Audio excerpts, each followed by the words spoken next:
Kabarnya di Bang Ma'ruf? Baik, alhamdulillah. Bang Ma'ruf minta penjelasan sedikit dong soal kemarin lagi rame nih Bang Ma'ruf ngajarin anaknya Selin sholat. Itu kronologi singkatnya seperti apa sih? Boleh jelasin nggak sih? Kan ini rame tuh, beritanya rame banget kan. Pasti nyampe lah ke Bang Ma'ruf lah soal itu. Nggak ada sih, emang dasar si anaknya Selin emang pengen ikut-ikutan aja, pengen tahu, tapi nggak ada yang nyuruh, nggak ada. Dan ya udah, ada hanya anak kecil biasa kan. Ya udahlah, ngeliat gue yang sholat, dia mau ngapain nih? Oh, ya udah ikut-ikutan aja sih. Nah itu nggak yang lebih. Nah kan setelah itu pemberitaan tentang lu mengajarkan anaknya Selin sholat kan ramai banget tuh. Itu ngebuat lu risih nggak sih atau seperti apa? Enggak sih, karena gue nggak ngejahatin dan nggak ngejerumusin dia. Gitu. Sekalipun dia mau pindah agama itu sama mereka sih. Nggak yang gimana. Nah sampai akhirnya lu bisa ngajarin anaknya Selin sholat, itu sebenarnya hubungan lu sama Selin tuh seberapa deket sih atau seperti apa sih? Deket sih, jadi udah kayak adik kakak aja tepatnya. Jadi ya gue curhat juga sama dia, kenal gue udah lama banget. Dia tahu gue, tahu keluarga gue, tahu nyokap gue. Sebaliknya pun juga sama sih. Sampai akhirnya lu deket juga sama anaknya Selin. Iya, betul. Nah kan di luar pemberitaan itu juga lu juga di satu sisi sebagai adiknya salah satu artis kondang lah di Indonesia, Mbak Kiki Fatmala gitu. Dan selama ini berkarir juga kalau nggak salah pernah, maksudnya terjun ke acting juga ya? Pernah. Project apa sih kalau boleh tahu tuh? Iklan apa film? Sinetron kan? FTV nggak lama, sebentar doang sih. Oh sebentar doang. Terus habis itu lu di entertain karirnya apa lagi selain iklan aja sih. Gue ada beberapa iklan juga, tapi kayaknya tuh udah nggak gue tekunin lagi di bidang itu. Hanya sesekali aja boleh, karena gue juga punya usaha yang gue tekunin sampai sekarang. Sejauh ini gue berkibar, kayaknya income-nya lebih besar perusahaan gue sih daripada yang lain. Kayak gitu. Oke, sebelum masuk situ, selama menjalani hidup gitu, lu merasa seperti apa sih di menjalani karir di bawah bayang-bayang nama besar Mbak Kiki Fatmala tuh seperti apa sih? Emang cuek aja, dan ya udah, kakak is kakak, gue is gue, kayak gitu. Nggak yang gimana gitu, dan nggak ada yang gue kerja, gue adanya ini, enggak sih. Ben aja dia tahu sendiri, kalau kita berkeluarga, bersaudara, ya udah, nggak yang harus dipublikasikan bagaimana, enggak sih. Gue nggak ya begitu.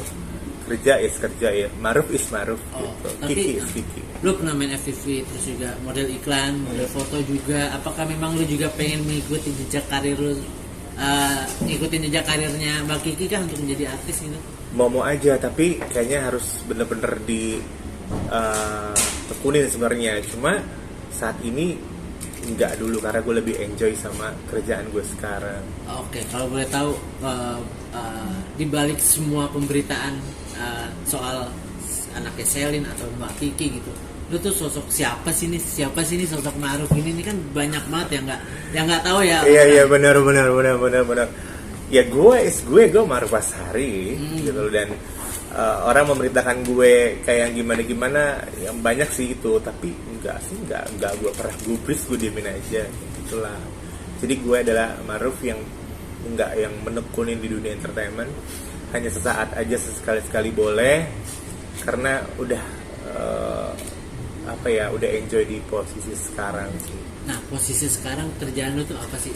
Gue kontraktor pengadaan barang, lebih ke kontraktor event ya, kayak lebih ke presiden, pemerintah lah tepatnya. Contoh Mandalika kemarin, PON, Asian Games,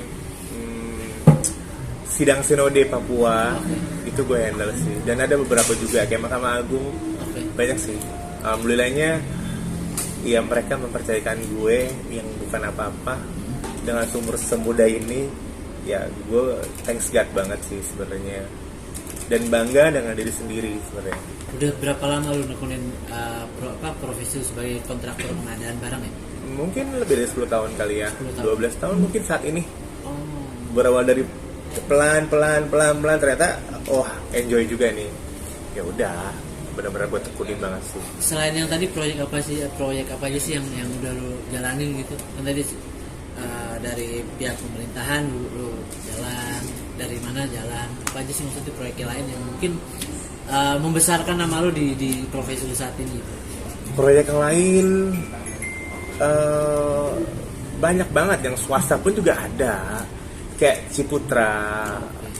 Kayak lucu sih sebenarnya, kayak yang sebenarnya nggak ngerti juga pas meninggal yang punya Ciputra tuh, malah gue yang pengadaan barang. Nggak mungkin, serius beneran pengadaan barang apa di makamnya dia. Gue harus cover itu makam untuk supaya tidak kehujanan gitu. Itu lucu sih, itu pengalaman gue paling lucu. Gue harus bikin konstruksi di dalam makam, di atas makam. Udah seru beneran deh, itu serem banget lagi malam-malam. Serius itu sih. Banyak juga yang bukan pemerintah aja, swasta juga ada. Tapi kenapa sampai akhirnya lu lebih fokus untuk menjadi kontraktor ketimbang lu mengikuti jejak kakak lu nih untuk menjadi artis nih? Sementara lu pernah ngalamin di dunia acting, jadi model iklan, foto shoot. Gue melihat kayak kakak gue, teman-teman gue, sahabat-sahabat gue agak-agak stres sih kalau misalnya punya masalah sedikit rame. Terus kalau mau pergi kemana-mana dia harus bener-bener take care banget dengan diri dia. Kayak gue pergi sama anak-anak, sama teman-teman, sama kakak, justru mata gue yang jalan. Gue ngeri aja ada yang iseng atau gimana kayak gitu sih. Dan sudah tahu sendiri lebih parah lagi hatersnya kayaknya. Aduh pusing juga sih. Jadi gue lebih ya seperti ini aja lah gitu. Teman-teman ada yang lain nggak? Awal mulai gimana sih lu sampai akhirnya mutusin untuk ya udah deh gue kontraktor aja? Apa emang basically lu sekolahnya soal itu? Enggak ada. Gue manajemen perbankan, gue di luar konsep malahan. Justru karena gue menekunin ini pertama kali gue menekunin pelan. Tentu gue dibayar gede banget daripada income gue yang kalau misalnya gue di dunia entertainment ya. Misalnya contoh, gue di dunia entertainment contoh dapat tahu sama tempe. Tapi gue di dunia kontraktor, gue pertama kali gue terjun beberapa bulan kemudian gue dapat ayam. Gue pilih ayam dong, bener nggak? Daripada gue beli tempe sama tahu, gue bisa beli. Berkata-kata begitu, dapat ayam aja deh yang paling bener, yang paling gede. Seperti itu sih. Jadi makanya gue bener-bener menekunin. Kayaknya ini make money banget sih buat gue. Tapi awalnya lu dikenalin sama siapa nih? Nggak ada. Gue mempromosikan diri gue melalui internet, melalui Google.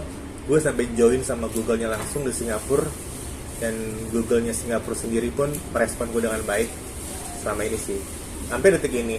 Jadi orang yang udah tahu, dan dari orang ke orang juga seperti itu.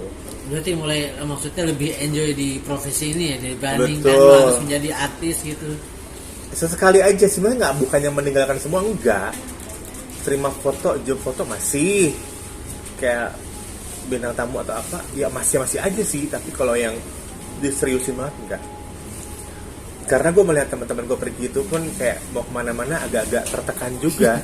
Bener nggak sih? Jadi dia kayak nggak leluasa gitu. Dan gue begini aja deh, gue bagaimana leluasa. Iya. Gitu. Kayak gue pergi sama anak-anak, contoh sama Selin, sama Kiki, terus sama siapa, gue merasa jadi kayak bodyguard. Karena apa? Karena gue harus ngecip dia, ngelindungin dia. Kayak gitu sih. Nah tadi kan lu sempat bilang klien lu banyak dari lembaga pemerintahan gitu. Nah prosesnya seperti apa sih sampai akhirnya lu dapat klien seperti mereka nih, orang-orang penting di Indonesia gitu. Prosesnya seperti apa sih? Prosesnya tuh menemukannya. Iya sama. Dari Menemukannya. perjalanannya seperti apa sampai Nggak ada, gue ditelepon. Gue semuanya pure ditelepon. Ditelepon sama mereka orang. Contoh satu kebanggaan buat gue dijemput langsung sama ya tadi Bupati Papua ya. Dijemput langsung untuk acara, untuk handle eventnya dia, untuk kebutuhannya dia. Itu pure gue bener-bener dia datang ke tempat gue, kebalik kan, dia pejabat, kata gue ke sono dia kesini. Kayak gitu, itu gue appreciate banget sih, gue bangga dengan diri gue. Dan malah pejabat sendiri pun yang nyamperin gue kayak gitu lah. Akhirnya ya udahlah, gue mau kerja sama dia sampai detik ini. Dan gue kemarin gue baru balik juga dari Papua. Itu referensi dari dia sendiri, dan kita bertemu di bandara. Akhirnya nggak lama kemudian gue terbang ke Waropen untuk event, untuk kerjaannya acara sidang sinode. Itu satu Papua, semuanya ada. Jadi mau yang dari Papua, kulit putih, kulit hitam, ada semua. Dan itu salah satu proyek yang paling berkesan dan Banget, itu berkesan banget. Dan gue bangga kenal sama mereka karena mereka baik banget. Lagi kayak bupatinya ya, yang pertama kenal sama gue Pak di daerah Maibrat. Itu banget baiknya, dan dia care banget sih, peduli banget lah sama kita orang sebagai yang bukan apa-apa lah, seperti itu. Tapi di samping itu juga lu ada, maksudnya aktif juga ya, salah satunya di Instagram gitu ya. Aktif, jadi influencer juga lo ya, bisa dikatakan seperti itu. Betul. Influencer sih iya. banyak yang bilang seperti itu, iya kayak gitu. Ya itu sih pasti, kalau nggak ada sosial media gue gila lama-lama, nggak ada permainan ya kan, nggak ada yang lucu-lucu, ntar nggak bisa hunting yang lain kayak gitu. Berarti masih menerima endorse juga Masih gitu. masih kalau nerima endorse masih, dan besok baru ada endorse nih, gue harus visit ke Bogor gitu. Sur. Man. Oke, Bang.